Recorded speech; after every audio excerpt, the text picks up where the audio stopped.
The Logitech Brio 4K webcam is a perfect addition to your live streaming setup. Affiliate link below. Hey, what's going on, everybody? My name is Matt Jarbo. This is the Mundane Matt channel. And when is the last time you heard about anything good coming out of colleges? And I mean that like literally. When is the last time you have heard anything good coming out of higher education? And the answer is it's been a long goddamn time. What we're seeing now, though, is this big push for mandatory diversity training on college campuses.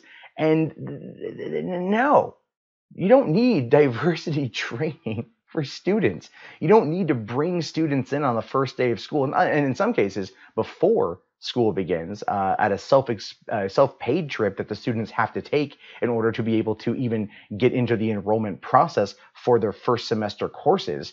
You don't have to do that. You have to sit there and just hold orientation and go like, hey, don't be a cunt to your fellow student. That's it. You're good. But no, they want to do this because there's money in it. There's a lot of fucking money in it, as we're going to find out. So it says here that public colleges are paying thousands of dollars for mandatory diversity training. Colleges across the nation are paying thousands of dollars for online diversity and inclusion training for students and faculty. Central Washington University and Virginia Tech paid $22,000 and $41,000 for the trainings, respectively. So you've got Central Washington University paying for online diversity and inclusion training. Now, this is the thing.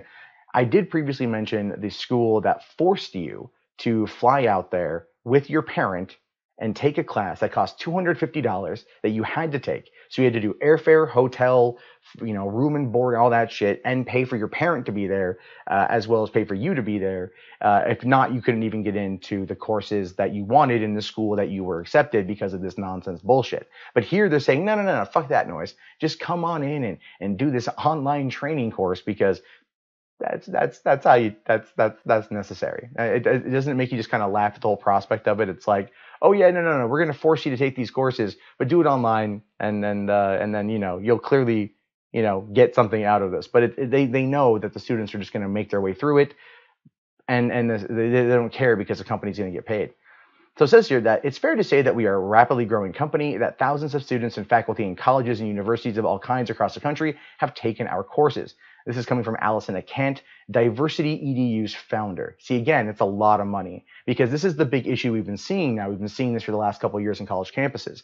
College campuses like University of Missouri and those protests coming out and saying like, everything is racist, everything is segregated, but we want to segregate ourselves because of racism, and then the school board isn't inclusive enough. There's not enough black, queer, trans, dragon kin folk that are coming out on the board, and we need to make sure that they know that they need to be included. But then you go and you look at something like Evergreen University. Evergreen University has had a big problem with their black trans activists. In fact, the black trans activists are the ones that were causing a lot of the problems that we saw that led or that followed the student protest.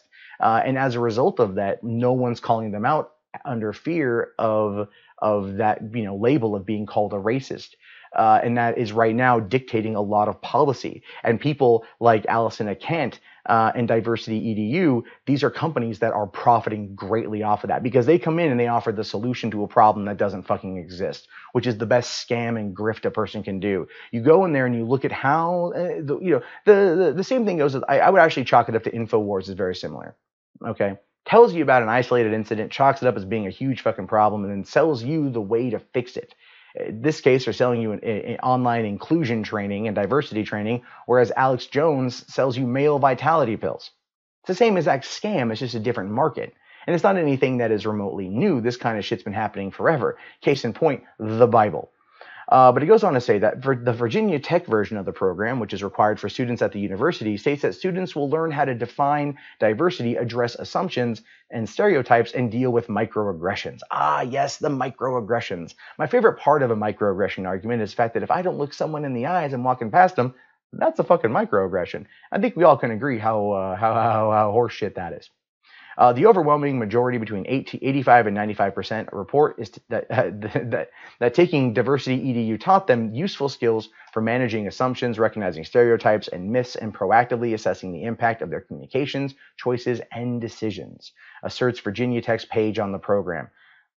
Sure, okay. But I guarantee if you actually go there and you interview those students that have taken that, they'll be like, it was stupid. We had to do it. It was stupid. And they probably already knew about this in the first place.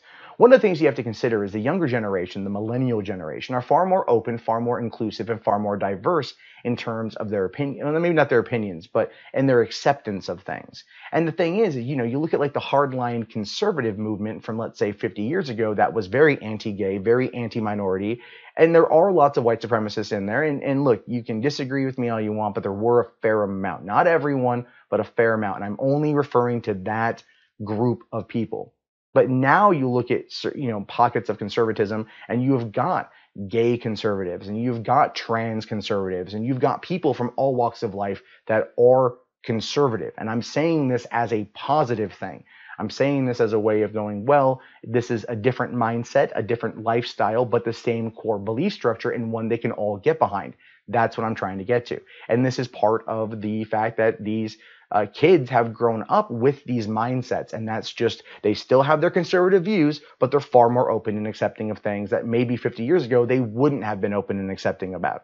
And so that's one of those things that has actually been a positive of future progressions. Now, granted, there's a lot of problems with the way that the left swings a lot of things and the way that the right swings a lot of things, but the younger generation is far more open and accepting than they were a long time ago. And I think that is kind of what Virginia Tech is using as part of their little thing here. It's like, well, we've seen them have successes. Well, no, you've seen them basically just regurgitate shit that they've already known growing up. You know what I mean? It's kind of like when you move to a new state and you have to take your driver's license test again. You already know everything. You've already been around it. You've already been steeped in it. You already know what they're going to ask you. So you don't even really need to read the book. Or if you do, you just peruse a couple things. You know the answers. You go from there. And they might chalk it up to this huge success rate of this program that works to educate people, when really it's just learned knowledge already.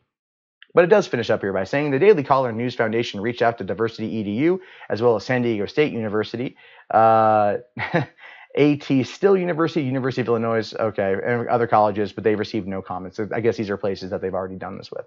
So it gives you an idea of what to expect in terms of where these campuses are, you know, where these programs are being used.